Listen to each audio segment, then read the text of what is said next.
საქართველოს განახლებადი ენერგიის განვითარების ასოციაციის ინფორმაციით, ამ დროისთვის საქართველოს მასშტაბით 88 მცირე და საშუალო ჰიდროელექტროსადგურის პროექტი გაჩერებული და დაპაუზებულია. როგორც ირკვევა, ინვესტორები პროექტების განხორციელებისას რამდენიმე მთავარ ბარიერს აწყდებიან, მათ შორისაა გაჭიანურებული ბიუროკრატიული პროცესები და ადგილობრივი მოსახლეობის უარყოფითი დამოკიდებულება ჰესების მიმართ. როგორც ასოციაციაში აღნიშნავენ, შედეგად ინვესტორების ნაწილი მზის და ქარის პროექტებზე გადაერთო, ათეულობით მცირე და საშუალო ჰესის პროექტი კი ამ დრომდე გაურკვეველი ვადითაა გაჩერებული.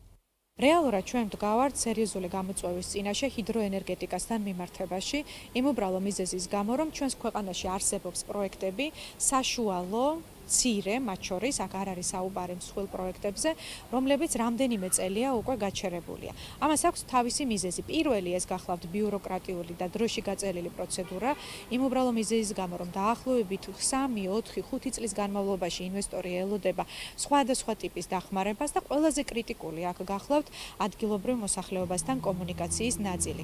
აქ ძალიან მნიშვნელოვანი არის ადგილობრივი ხელისუფლების როლი, იმ უბრალო მიზეზის გამო, რომ სწორედაც მოდერატორის როლი და ფუნქცია უნდა შეითავსოს ადგილობრივმა ხელისუფლებამ. ინვესტორს ძალიან უჭირს პირადად კომუნიკაცია ადგილობრივ მოსახლეობასთან.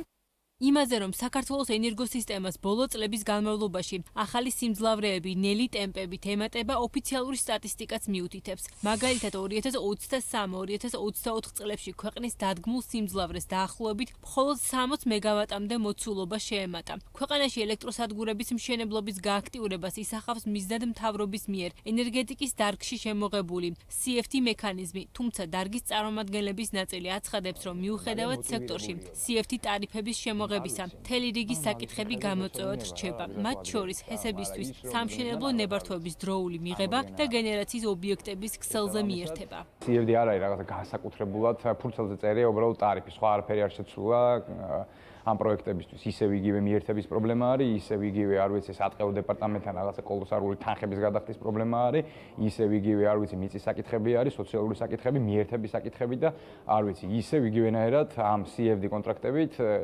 რაღაცა ჯგუფები ცდილობენ ვაჭრობას ფურცლებით. შესაბამისად, არაფერი დიდი არ იცვლება, რაც CFD არის, რაც სხვა პროექტებს CFD-ის გარეშე პრობლემები აქვს, იგივე პრობლემები აქვს CFD-ში. ძალიან იწელება 2 წელი შეიძლება გაიწეროს პროექტი, ხო? 2 წელი გაიწეროს პროექტი. აი ეს საკითხები ბიუროკრატიული ამას ემატება, ეს მიერთების არ ქონა და აი ეს აქვია ჭიდილი, აი რა ვქნათ, როგორ ვქნათ სადმე, აი ამ ყველაფერში იწელება და 2 წელი, 3 წელი შეიძლება გავიდეს რაღაცა ერთი პატარა პროექტის განხორციელებისთვის, ხო? 10-15 მილიონიანი პროექტისთვის.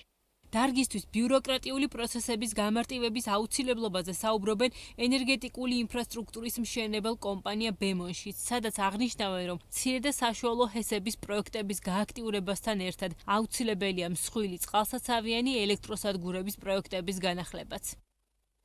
რეალობის წინაშე ვდგავართ, რომ ძალიან ბევრი პროექტი არის გაჩერებული, დაპაუზებული და ძირითადი მიზეზი, რასაც ვისმენთ, არის სამშენებლო ნებართვის არ ყოფნა, არ ქონა კომპანიებზე, რასაც წინუძღვის გეზეშეს მიმართულებით პრობლემები და გაწელილი თქვათ სიტუაცია ამ მიმართულებით. უმნიშვნელოვანესია, რომ განახდეს ყველა დიდი პროექტი, რა თქმა უნდა, ხაზგაუსმებ, რომ უნდა ჩატარდეს ასე თქვათ, მუშაობა ამ მიმართულებით და ყველამ უნდა გაითავისოს, რომ ეს არის ჩვენი ქვეყნისთვის უმნიშვნელოვანესი საქმე. იმიტომ რომ თუ ჩვენ ეს დიდი პროექტები არ განვახორციელებთ, ერთი რომ ციფრებს შევხედოთ, რამხელა ინვესტიციებს მოიზიდას, მერე შევხედოთ ჩვენი ენერგეტიკა რამდენად საჭიროებს ამ ყველაფერს და რა პოტენციალს გვაძლევს, თქვათ, იგივე ექსპორტის კუთხით.